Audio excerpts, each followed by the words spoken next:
Kita membaca merenungkan firman Tuhan dari Yakobus pasal 2. Yakobus pasal 2 ayat 17 sampai ayat yang ke-26.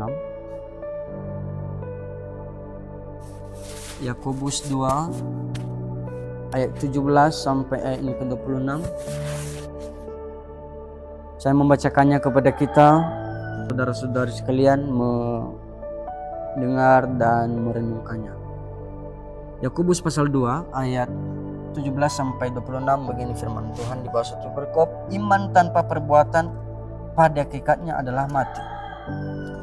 Demikian juga halnya dengan iman, jika iman itu tidak disertai perbuatan, maka iman itu pada hakikatnya adalah mati. Tetapi mungkin ada orang berkata, padamu ada iman dan padaku ada perbuatan. Aku akan menjawab dia, tunjukkanlah kepadaku imanmu itu tanpa perbuatan, dan aku akan menunjukkan kepadamu imanku dari perbuatan-perbuatanku. Engkau percaya bahwa hanya ada satu Allah saja, itu baik, tetapi setan-setan pun juga percaya akan hal itu dan mereka gemetar. Hai manusia yang bebal, maukah engkau mengakui sekarang bahwa iman tanpa perbuatan adalah iman yang kosong? Bukankah Abraham bapa kita dibenarkan karena perbuatan-perbuatannya ketika ia mempersembahkan Ishak anaknya di atas mezbah? Kamu lihat bahwa iman bekerja sama dengan perbuatan-perbuatan, dan oleh perbuatan-perbuatan itu iman menjadi sempurna. Dengan jalan demikian genaplah nas yang mengatakan, lalu percayalah Abraham kepada Allah, maka Allah memperhitungkan hal itu kepadanya sebagai kebenaran. Karena itu Abraham disebut sahabat Allah. Jadi kamu lihat bahwa manusia dibenarkan karena perbuatan-perbuatannya, dan bukan hanya karena imannya. Dan bukankah demikian juga Rahab, pelacur itu, dibenarkan karena perbuatan-perbuatannya ketika ia menyembunyikan orang-orang yang disuruh itu di dalam rumahnya, lalu menolong mereka lolos melalui jalan yang lain. Sebab seperti tubuh tanpa roh adalah mati, demikian juga iman tanpa perbuatan adalah mati. Ya, amin. Baik, yang menjadi tema kita yaitu orang Kristen sejati.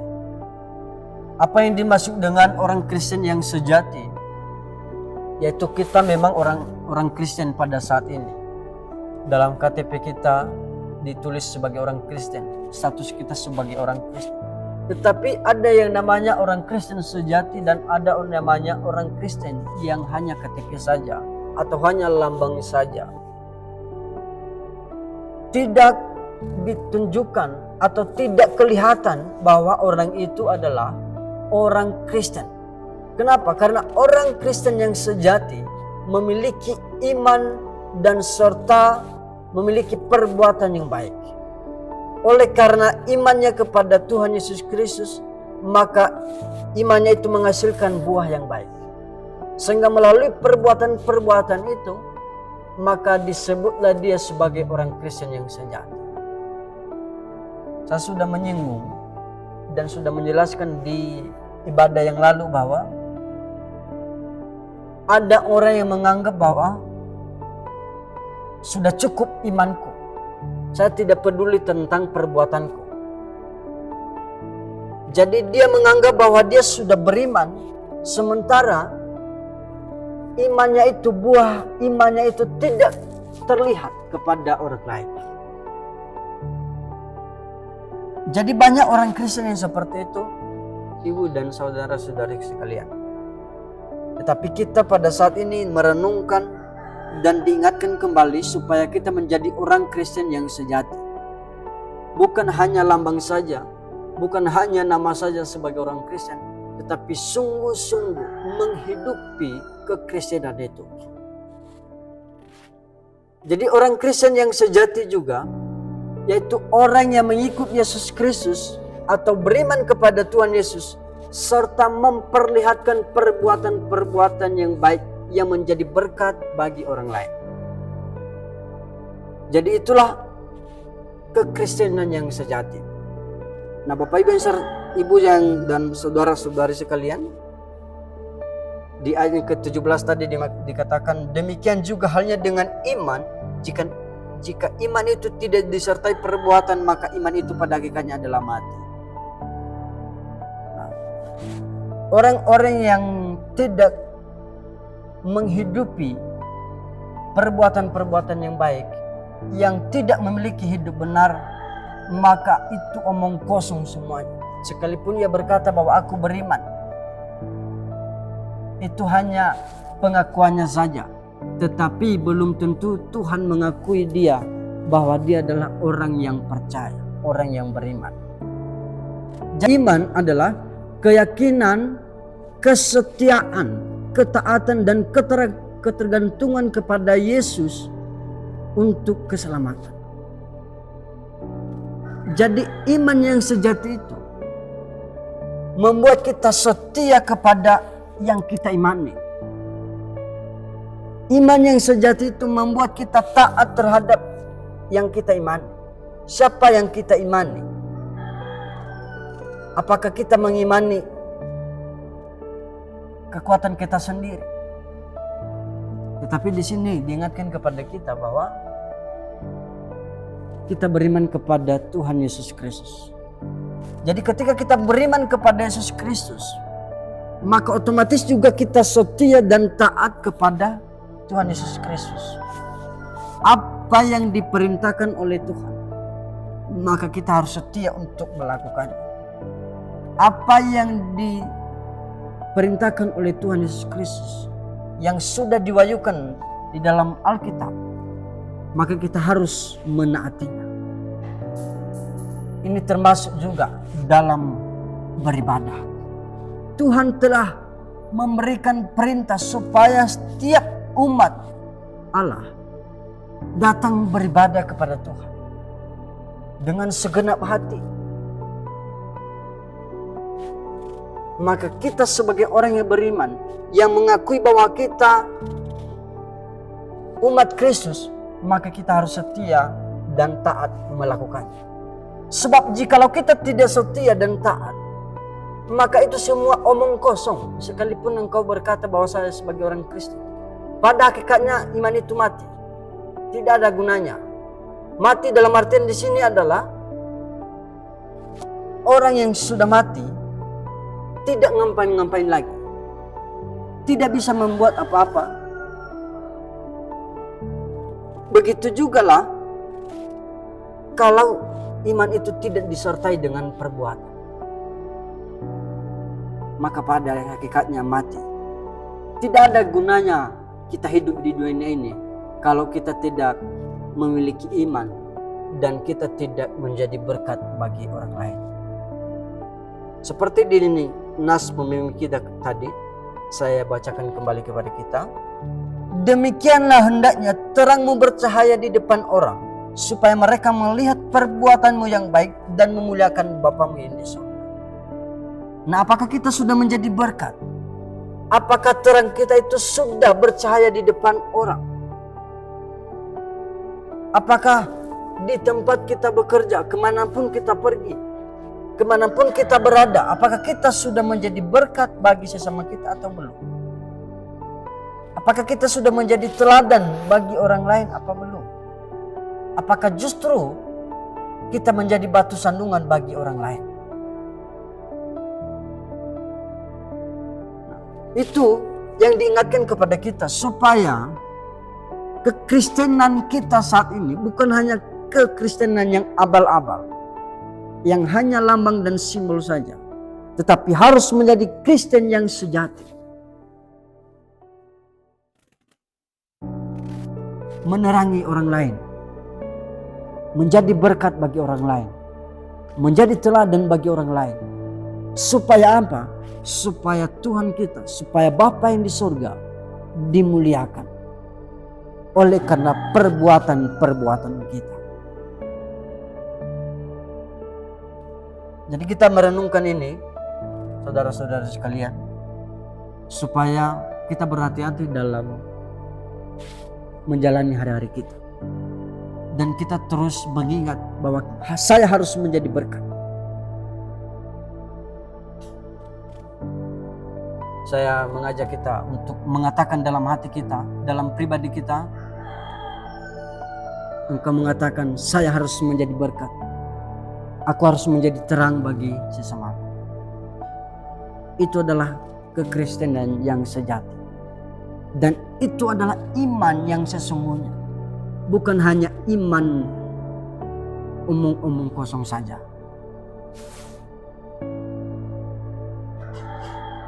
Jadi ada yang mengatakan, padamu ada iman dan padaku ada perbuatan. Sehingga Rasul Yakobus menjawab perkataan ini. Tunjukkanlah kepadaku iman itu tanpa perbuatan.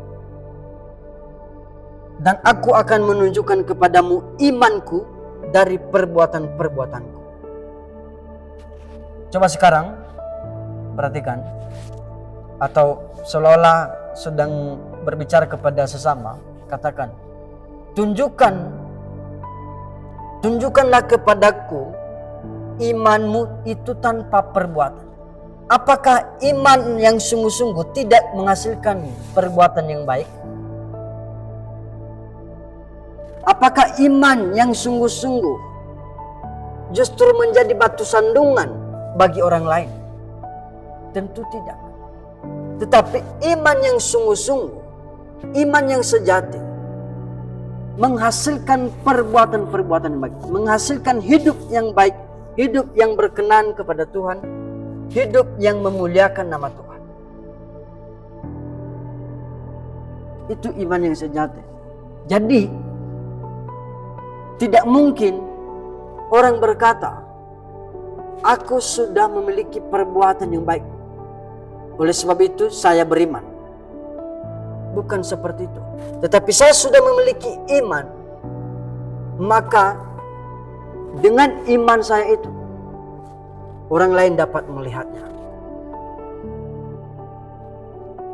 Perhatikan, saya membacakan kepada kita di ayat ke-19. Engkau percaya bahwa hanya ada satu Allah saja. Engkau itu tertuju kepada umat Kristen, dan kemudian itu baik. Tetapi setan-setan pun juga percaya akan hal itu dengan mereka gemetar. Dan mereka gemetar. Nah, orang Kristen percaya bahwa hanya ada satu Allah. Setan-setan percaya juga dengan hal itu. Apa perbedaan kepercayaan kita sebagai orang Kristen dengan kepercayaan setan-setan kepada Allah yang Allah satu itu, Allah yang Esa? Sama-sama percaya, berarti sama-sama diselamatkan? Tidak. Makanya sudah dikasih tahu dari ayat sebelumnya bahwa kepercayaan kita kepada satu Allah itu harusnya bukan hanya kepercayaan bahwa ada Allah, tetapi kita harus mengakui juga dan harus bergantung kepada Allah itu, bahwa hanyalah melalui Dia saya selamat. Hanyalah melalui Tuhan Yesus saya selamat. Itu kepercayaan kita. Dan kemudian kepercayaan kita setia kepada yang kita percayai, kita taat terhadap yang kita percayai kepada Allah yang satu itu. Itu bentuk kepercayaan atau iman orang Kristen yang sejati. Sementara kepercayaan setan di sini adalah mereka percaya bahwa Allah itu ada, bahwa Allah itu satu, dan Allah itu Allah Maha Kuasa. Tetapi mereka tidak taat dan tidak setia kepada Allah itu. Tetapi mereka melawan Allah itu. Justru mereka melawan Allah itu, mereka memberontak kepada Allah itu. Bahkan membuat agar pengikut Allah yang sejati itu menjadi sesat. Sehingga Rasul Yakobus menegaskan, hai manusia yang bebal, maukah engkau mengakui sekarang bahwa iman tanpa perbuatan adalah iman yang kosong? Kata bebal itu kata yang paling kasar kalau dikatakan kepada orang. Tetapi kali ini dikatakan, hai kamu orang yang bebal. Berarti Rasul Yakobus sungguh tidak menyetujui apa yang menjadi pengertian umat Kristen pada waktu itu.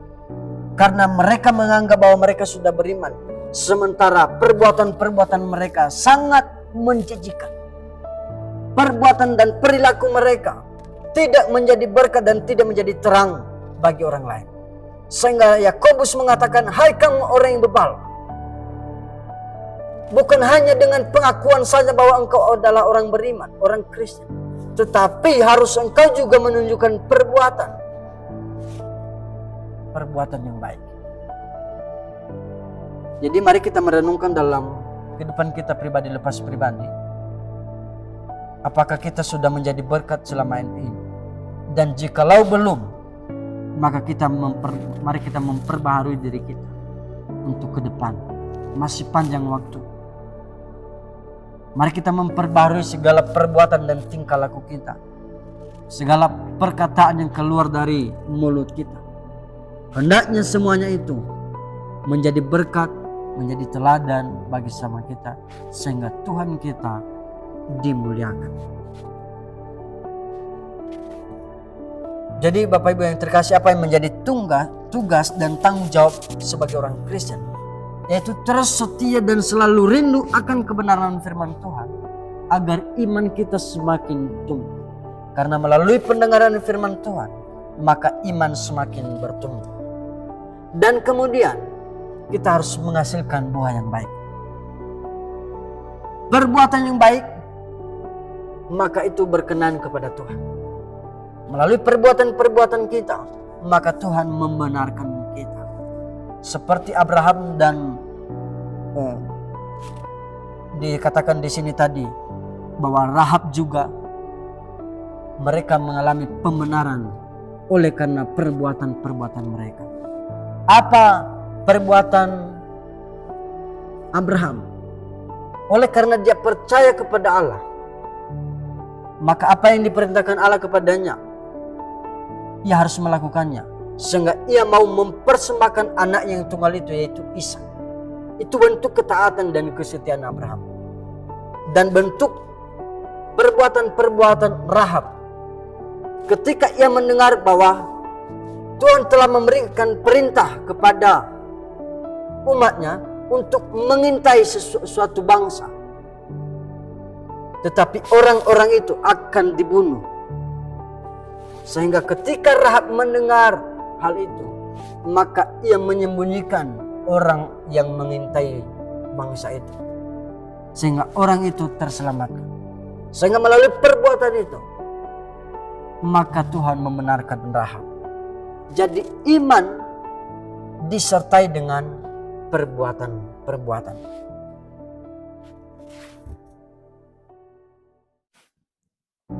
Mari kita membuka kitab kita dari Matius pasal 7 ayat 16 sampai 17. Saya membacakannya kepada kita. Matius 7 ayat 16 sampai 17. Dari buahnya lah kamu akan mengenal mereka. Dapatkah orang memetik buah anggur dari semak duri atau buah ara dari rumput duri? Demikianlah setiap pohon yang baik menghasilkan buah yang baik, sedangkan pohon yang tidak baik menghasilkan buah yang tidak baik. Jadi dapat kita lihat seseorang itu dari buahnya. Apakah buahnya itu, apakah perbuatan perilakunya itu menjadi berkat? Apakah perbuatan-perbuatannya itu perbuatan yang baik yang memuliakan Allah? Jadi dari situlah kita melihat seseorang. Jikalau seseorang menghasilkan buah yang jahat, berarti otomatis dirinya atau seluruh aspek kehidupannya bukan pribadi yang baik. Pohon yang baik menghasilkan buah yang baik. Pribadi yang baik menghasilkan perbuatan yang baik. Pribadi yang baik menghasilkan perilaku-perilaku yang memuliakan Tuhan. Jadi kita melihat dari buahnya. Kemudian kita harus tetap menghidupi buah roh yang telah diajarkan kepada kita. 9 buah roh yang terambil dari Galatia pasal 5 ayat 22 sampai 23 itu. Kita harus menghidupi buah-buah roh yang telah kita terima dari Allah. Jadi saudara-saudara sekalian, hendaknya kehidupan kita untuk kedepannya menjadi berkat, menjadi teladan bagi sesama kita, dan memuliakan Tuhan dalam segala perilaku kita.